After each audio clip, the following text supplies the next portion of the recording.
अस्सलाम वालेकुम। आज फिर मैं आप लोगों के सामने प्रेजेंट हूँ एक और क्वेश्चन जो कि रिकंस्ट्रक्शन ऑफ पार्टनरशिप फर्म का है, डेथ ऑफ पार्टनर। ठीक है, अभी तक के जितने भी क्वेश्चन हुए सब आप लोग को नोटबुक में कॉपी करना है। अभी क्वेश्चन कुछ इस तरह से दिया हुआ है, Praveen, Prakash and Paresh were partners sharing profit loss in proportion to their capital. The balance sheet of the firm as on 31 March 13 was as under. सबसे पहली चीज़, ये लोगों का प्रॉफिट शेयरिंग रेशो कैपिटल के हिसाब से है। तो बैलेंस शीट में हम लोग चेक करेंगे कैपिटल, जिनका अमाउंट है 60,000, 40,000, 20,000। अगर आप लोग ध्यान से देखें तो इसको रिड्यूस करके हम लोग को एक कैपिटल निकालना पड़ेगा। रेशो 60, 40 और 20 तीनों में से 0 0 कट कर दे तो बचेगा 6, 4, 2 और 2 के टेबल में ये तीनों चीज़ कटेगी, मतलब रेशो हो जाएगा 3 to 1। यानी पार्टनर्स का शेयर है 3/6, 2/6, 1/6। क्वेश्चन में सिर्फ कैपिटल बोला गया है, लेकिन हम लोग कैपिटल से रेशो निकालेंगे। ठीक है, अब बैलेंस शीट में दिया है लाइबिलिटीज कैपिटल प्रवीण, प्रकाश, परेश। क्रेडिटर्स दिया हुआ है और रिजर्व फंड दिया है। एसेट साइड में land and building, investment, debtors less RDD, stock और कैश। ठीक है, बैलेंस शीट में इंफॉर्मेशन दी गई है। अब परेश डाइड ऑन 1 अगस्त। परेश जो एक पार्टनर है उसकी डेथ हो रही है 1 अगस्त पे। 31 मार्च की बैलेंस शीट है एंडिंग, यानी 1 अप्रैल से साल शुरू होता है और परेश की डेथ हो रही है 1 अगस्त को। यानी यहीं पर अगर हम मंथ्स काउंट करें, अप्रैल, मई, जून, जुलाई, 4 महीना ये पार्टनर पार्टनरशिप में है, तो इसको प्रॉफिट लॉस सस्पेंस जो देना पड़ेगा वो 4 मंथ्स का देना पड़ेगा। दिया गया है Paresh died on 1 August and the following adjustment were made. पहला एडजस्टमेंट एसेट्स के ऊपर है। Assets were revalued as land and building 88,000। Land and building की वैल्यू 88,000 करना है। अगर आप लोग देखें बैलेंस शीट में लैंड एंड बिल्डिंग है 80,000, 88,000 करना है, मतलब 8,000 का एप्रिसिएशन है। इन्वेस्टमेंट को करना है 36,000। इन्वेस्टमेंट अगर आप लोग देखो तो इन्वेस्टमेंट है 40,000, लेकिन करना है 36,000, मतलब 4,000 का लॉस। और उसी तरह से स्टॉक को करने बोला है 34,000। स्टॉक की वैल्यू बैलेंस शीट में है 36,000, लेकिन 34,000 करना है, मतलब 2,000 का लॉस। तो पहले एडजस्टमेंट में 8,000 का लैंड एंड बिल्डिंग के ऊपर प्रॉफिट है, इन्वेस्टमेंट में 4,000 का लॉस है और स्टॉक के ऊपर 2,000 का लॉस है। Second adjustment all debtors were good. Same adjustment पहले भी करा चुका मैंने, सब डेटर्स अच्छे हैं, मींस टोटल बैलेंस शीट में 32,000 आएगा और 4,000 जो आरडीडी है क्वेश्चन में वो है अपने लिए प्रॉफिट। थर्ड एडजस्टमेंट है goodwill of the firm valuate 2 times the average profit of last 4 years. Goodwill calculate करना है 2 times the average of last 4 years. पिछले 4 साल का एवरेज निकाल के गुडविल 2 times का निकालना है। और क्लियरली बोला जा रहा है गुडविल ऑफ फर्म, फर्म का है मतलब तीनों पार्टनर का शेयर निकालना पड़ेगा। Fourth, Paresh share of profit up to his death to be calculated on the basis of the average profit of the last 2 years। Paresh partner जिसकी डेथ हुई थी उसको शेयर ऑफ प्रॉफिट देना है उसके डेथ तक के, लेकिन लास्ट के 2 ईयर्स का एवरेज निकाल के। और फिफ्थ इंफॉर्मेशन ये, profit for the last 4 years are 12,000, 24,000, 14,000, 22,000। ये 4 साल का प्रॉफिट दिया हुआ है। ये प्रॉफिट की रिकॉर्डिंग कहीं करना नहीं है, लेकिन एडजस्टमेंट नंबर 3 गुडविल कैलकुलेट करने में काम आएगा और साथ में adjustment number 4 share of profit loss calculate करने में ये काम आएगा। ठीक है, तो सॉल्यूशन करने में हम सब अकाउंट बनाएंगे जैसा पहले बनाते थे। रीवैल्यूएशन अकाउंट, जिसका दूसरा नाम है profit loss adjustment account, partners capital account, balance sheet, cash and bank account और गुडविल अकाउंट। और साथ में 2 वर्किंग नोट करेंगे हम लोग। पहला वर्किंग नोट गुडविल के बारे में और दूसरा working note profit and loss suspense के बारे में। ठीक है, स्टार्ट करते हैं सॉल्यूशन। तो सबसे पहले मैंने यहाँ पे 5 अकाउंट बना के रखा हूँ। Profit and loss adjustment, partners capital, balance sheet, cash and bank और गुडविल। और दोनों वर्किंग नोट भी यहाँ पे फॉर्मेट बना के रखा हूँ। स्टार्ट करते हैं डायरेक्टली एडजस्टमेंट से। एडजस्टमेंट दिया था नंबर 1, एसेट को रिवैल्यू कर रहे हैं, बिल्डिंग की वैल्यू करना है 88,000, लैंड एंड बिल्डिंग। तो पहले हम लोग बैलेंस शीट में लिखें लैंड एंड बिल्डिंग, जिसका टोटल वैल्यू था 80,000, लेकिन अब एप्रिसिएशन होगा प्लस एप्रिसिएशन करेंगे, और एप्रिशिएशन हो रहा है डायरेक्टली वैल्यू पे 8,000 रुपये बढ़ाना है, तब वैल्यू हो जाएगा 88,000। सेकेंड इफेक्ट हम लोग इसका पास करेंगे प्रॉफिट लॉस एडजस्टमेंट के क्रेडिट में by land and building amount directly जितना एडअप किया गया उतना 8,000। सेकेंड एडजस्टमेंट उसी सेंटेंस में था, इन्वेस्टमेंट को 36,000 करने, तो हम लिखेंगे इन्वेस्टमेंट एसेट्स में, और बैलेंस शीट से देखेंगे पुराना वैल्यू जो था वो था 40,000, लेकिन अब 36,000 करना है, मतलब कि उसको बोलेंगे रीवैल्यू करके हमने 4,000 कम कर दिए, तब वैल्यू बची है 36,000। ये 4,000 का लॉस है, डेबिट में अगर रिवैल्यूएशन के टू इन्वेस्टमेंट अकाउंट, और इन्वेस्टमेंट पे लिखे हम 4,000 का लॉस। तीसरा था स्टॉक को 34,000 करना है, स्टॉक वो भी एसेट्स में लिखेंगे, बैलेंस शीट में से चेक करेंगे 36,000 था, अब 34 करना है, मतलब इसमें भी रिडक्शन हो रहा है, रिड्यूस किया जा रहा है, रिड्यूस किए हमने 2,000 रुपए, तब वैल्यू बच रही है 34,000। ये भी 2,000 का नुकसान है, नुकसान को लिखेंगे रिवैल्यूएशन के डेबिट में टू स्टॉक, और अमाउंट है 2,000 का नुकसान। इस तरह से 3 एसेट की वैल्यू चेंज की गई, एक में प्लस किया गया, बाकी 2 में लॉस। प्लस कर रहे हो रिवैल्यूएशन के क्रेडिट में आएगा, और 2 लॉस है डेबिट में आएंगे। रिवैल्यूएशन का दूसरा नाम मैंने बार बार आप लोग को बोला है, प्रॉफिट लॉस एडजस्टमेंट अकाउंट होता है। ठीक है, अब हम लोग सेकंड एडजस्टमेंट पे आते हैं, जो कि है debtors are all good, all debtors are good, सब डेटर्स अच्छे हैं, तो मैंने डायरेक्टली इससे पहले भी सॉल्यूशन कराया। क्वेश्चन में देखेंगे डेटर्स का अमाउंट जितना भी है डायरेक्टली लास्ट कॉलम में लिख देंगे 32,000, और जो आरडीडी थी वो अब पे नहीं कर, यानी हम लोग को मिलेगा पूरा, वो इनकम है, इसलिए प्रॉफिट लॉस एडजस्टमेंट के क्रेडिट में आएगा। आरडीडी का अमाउंट 4,000। अब इसके बाद में तीसरा है goodwill of the firm value 2 times profit of last 4 years. पिछले 4 साल के बेसिस पे प्रॉफिट पे हमको गुडविल निकलना है 2 साल का, तो हम लोग पहले कैलकुलेट करते हैं वर्किंग नोट में, कैलकुलेशन ऑफ गुडविल। पहला step average profit minus loss divided by number of years. Profit तुमको दिया था लास्ट वाले एडजस्टमेंट में 12,000 प्लस 24,000 प्लस तीसरा प्रॉफिट है 14,000 प्लस फिर एक और प्रॉफिट दिया हुआ है तुमको लास्ट में 22,000। ठीक है, जब ये अमाउंट को एडअप करेंगे और डिवाइड बाय हमको करना पड़ेगा इसको 4 ईयर्स से। एडअप करके देखते हैं, 12 प्लस 24 होता है 36 प्लस 14, 36,000 प्लस 14 होता है 50,000, 50 प्लस 22 करेंगे तो हो जाएगा 72,000। 72,000 को जब हम डिवाइड करेंगे, अमाउंट है 4 से ईयर से, 72 डिवाइड बाय 4 किया जाए तो आंसर आता है 18,000 एवरेज। अब एवरेज प्रॉफिट आया है 18,000, तो सेकंड स्टेप में यूज करेंगे गुडविल के लिए, average profit multiply by number of year purchase. 18,000 multiply by number of year purchase आपको कहा गया है क्वेश्चन में 2 टाइम्स, तो मल्टीप्लाई बाय 2 करेंगे। 18,000 मल्टीप्लाई बाय 2 हो जाता है 36,000, यानी टोटल फर्म का गुडविल है 36,000। ठीक है, अब क्वेश्चन में कहा गया था goodwill of the firm valued, firm का वैल्यू करना है, मतलब तीनों पार्टनर का शेयर निकालना पड़ेगा, इसलिए लिखता हूं मैं पहला प्रवीण का शेयर, उसके बाद सेकंड पार्टनर प्रकाश का शेयर, और फिर तीसरा पार्टनर परेश का शेयर, परेश PARESH परेश का शेयर। यही अमाउंट में से निकालेंगे 36,000 multiply by 3 divide by 6। Second partner 36,000 multiply by 2 divide by 6, और third partner 36,000 multiply by 1 divide by 6। Calculate करते हैं, 36,000 को पहले डिवाइड बाय 6 कर दें, 6 1 जा 6, 6 6 जा 36, यानी 6,000 इंटू 3 जब किया जाए तो आएगा 18,000।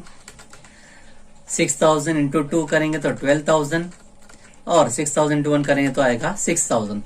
मतलब गुडविल जो तीनों पार्टनर में है वो अमाउंट कुछ इस तरह से आएगा 18,000, 12,000, 6,000। एफेक्ट पास करेंगे गुडविल अकाउंट के डेबिट में टू पार्टनर्स के नाम प्रवीण, और फिर टू सेकेंड पार्टनर प्रकाश, फिर थर्ड पार्टनर टू परेश, और अमाउंट हम लोग ने अभी कैलकुलेट किए थे वो आया था 18,000, 12,000, 6,000। ठीक है, तो इस तरह से हमने अमाउंट लिख दिया। ये पहला इफेक्ट है, गुडविल अकाउंट के डेबिट में तीनों पार्टनर का नाम लिखा गया है।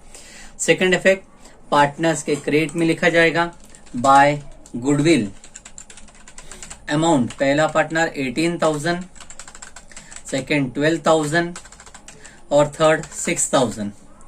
इस तरह से गुडविल कैलकुलेट किए और पार्टनर में डिस्ट्रीब्यूट कर दिया गया। अच्छा, लास्ट में एक और एडजस्टमेंट है, fourth, Paresh share of profit up to death to be calculated on the basis of the average profit of the last 2 years। Share Paresh को देना है डेथ के ऊपर, यानी प्रॉफिट ऑफ सस्पेंस निकालना है लास्ट के 2 साल का प्रॉफिट। तो लास्ट के 2 साल है 14,000 प्लस 22,000, लेकिन 14,000 प्लस 22,000 डिवाइड बाय 2, 2 साल का एवरेज है। मल्टीप्लाई बाय करना है हमको share of partner, share of partner था 1/6।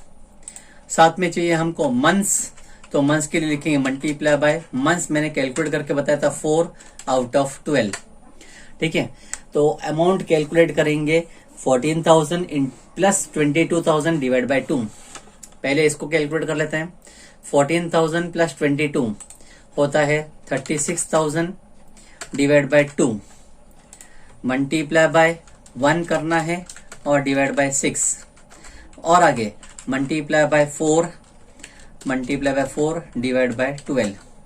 ठीक है, 36,000 डिवाइड बाय 2 जब हम लोग कैलकुलेट करते हैं तो आंसर आता है 18,000। 18,000 के आगे हम लोगों को मल्टीप्लाई करना है 1/6 रेशो से, इंटू 1 डिवाइड बाय 6, और आगे मल्टीप्लाई करना है multiply by 4 divide by total months 12। ठीक है, अब इसे वो फाइनल आंसर निकालने की कोशिश करते हैं। 18,000 इंटू 1 होता है 18,000, 18,000 डिवाइड बाय 6 आएगा 3,000, 3,000 इंटू 4 12,000, 12,000 डिवाइड बाय 12 जब हम करें तो आंसर आएगा 1,000। यानी फाइनल आंसर जो प्रॉफिट ऑफ सस्पेंस का है वो है 1,000। तो हम प्रॉफिट ऑफ सस्पेंस का इफेक्ट पास करेंगे। आप पहला बैलेंस शीट के एसेट्स में प्रॉफिट एंड लॉस, सस्पेंस और अमाउंट लिखेंगे जो अभी हमने कैलकुलेट किया 1,000। सेकेंड इफेक्ट, पार्टनर्स के क्रेडिट में by profit and loss, suspense और अमाउंट आएगा सिर्फ परेश जो कि रिटायरिंग डिसीज पार्टनर है उसके कॉलम में 1,000, बाकी दोनों कॉलम में कोई अमाउंट नहीं। इस तरह से हमने फोर्थ एडजस्टमेंट कंप्लीट कर दिया। फिफ्थ एडजस्टमेंट कहा गया है, लेकिन फिफ्थ एडजस्टमेंट में सिर्फ प्रॉफिट कहा गया है 4 साल का। वो प्रॉफिट हम लोग को गुडविल और प्रॉफिट का शेयर निकालने में काम आता है, बाकी कोई काम नहीं है, अकाउंटिंग एंट्रीज में कहीं लिखना नहीं है। अब हम आते हैं बैलेंस शीट की पोस्टिंग करने में। तो सबसे पहले कैपिटल दिख रहा है लायबिलिटी साइड, वो कैपिटल को लिखेंगे बाय बैलेंस ब्रॉट डाउन, और अमाउंट है 60,000, 40,000, 20,000। उसके बाद में था क्रेडिटर्स, जो क्रेडिटर्स को एज इट इज हम लोग लायबिलिटीज में लिख देंगे क्योंकि उसका कुछ एडजस्टमेंट कहा ही नहीं गया है। क्रेडिटर्स का अमाउंट था 56,000। नेक्स्ट जनरल रिजर्व फंड दिया हुआ है, वो भी पार्ट टर्म में डिस्ट्रीब्यूट होगा बाय रिजर्व फंड, और amount according to their ratio 36,000 का अमाउंट है। 36,000 इंटू 3 डिवाइड बाय 6 तो आंसर आता है 18,000। Second partner 12,000 and third partner 6,000। Liability side की पोस्टिंग कंप्लीट कर दी है। एसेट साइड में देखते हैं, लैंड एंड बिल्डिंग के ऊपर एडजस्टमेंट कर चुके थे हमने, इन्वेस्टमेंट के ऊपर भी एडजस्टमेंट कर चुके हैं, डेटर्स लेस आरडीडी वो भी हो चुका है और स्टॉक भी हो चुका, सिर्फ कैश रह गया है 28। तो कैश अकाउंट में हमने कोई एंट्री फीड नहीं की है, इसलिए डायरेक्टली बैलेंस शीट के एसेट्स में लिखेंगे कैश और अमाउंट आएगा डायरेक्ट 28,000। ठीक है, इस तरह से हमारा पूरा पोस्टिंग हो गया, एडजस्टमेंट कंप्लीट हुए, पोस्टिंग कंप्लीट हो गई। लास्ट टैली करने देखते हैं। कैश अकाउंट, कैश अकाउंट में कोई एंट्री है ही नहीं, तो पोस्टिंग करने की, टैली करने की जरूरत ही नहीं है। गुडविल अकाउंट, अमाउंट था 18,000, 12,000, 6,000, टोटल अमाउंट 36,000। क्रेडिट साइड में भी उतना ही लिखेंगे 36,000, माइनस कुछ नहीं करना, मतलब 36,000 ही बैलेंस बचेगा। लिखेंगे by balance carried down, by balance carried down. और ये बैलेंस की पोस्टिंग हम लोग करेंगे एसेट साइड में। नाम लिखेंगे गुडविल, जिसका अमाउंट था 36,000। ठीक है, कैश हो गया, कोई एंट्री पास नहीं की है। गुडविल जो भी बैलेंस था एसेट्स में ट्रांसफर कर दिया गया। अब प्रॉफिट एंड लॉस एडजस्टमेंट को देखते हैं। डेबिट साइड में 4 + 2 6,000 होता है, जबकि क्रेडिट साइड में 8 + 4 होता है 12। क्रेडिट साइड हेवी है, 12,000 दोनों साइड लिखेंगे। 12,000 माइनस 6,000, तो बैलेंस बचता है 6,000। लिखेंगे टू पार्टनर्स कैपिटल अकाउंट, और ये है मेरे लिए प्रॉफिट। ठीक है, अब प्रॉफिट का ही ट्रांसफर यहीं पे पार्टनर्स में डिवाइड करते हैं, तीनों पार्टनर के नाम पे। प्रवीण, सेकंड प्रकाश, और फिर परेश। 6,000 को रेशियो में डिवाइड करेंगे, 3/6 3,000 आएगा। 6,000 × 2/6 2,000 आएगा, और फिर 6,000 × 1/6 1,000 आएगा। सेकंड इफेक्ट हम लोग पास करेंगे डेबिट का पार्टनर्स कैपिटल के क्रेडिट में, by profit and loss, by profit and loss adjustment account. ठीक है, और अमाउंट तीनों पार्टनर का लिखेंगे, जिसका अमाउंट आएगा 3,000, 2,000, 1,000। अब पार्टनर्स को टैली करते हैं एक एक करके।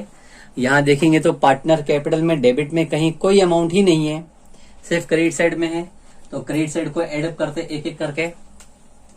18,000, 60,000, 18,000 + 3,000, तो जब हम इसको एडअप करेंगे 18 + 60 होता है 78, 78 + 3 होता है 81, 81 + 18, तो पहले पार्टनर का टोटल होता है 99,000, 99,000, और 99,000 में से कुछ माइनस नहीं करना है, मतलब 99,000 बैलेंस बचेगा।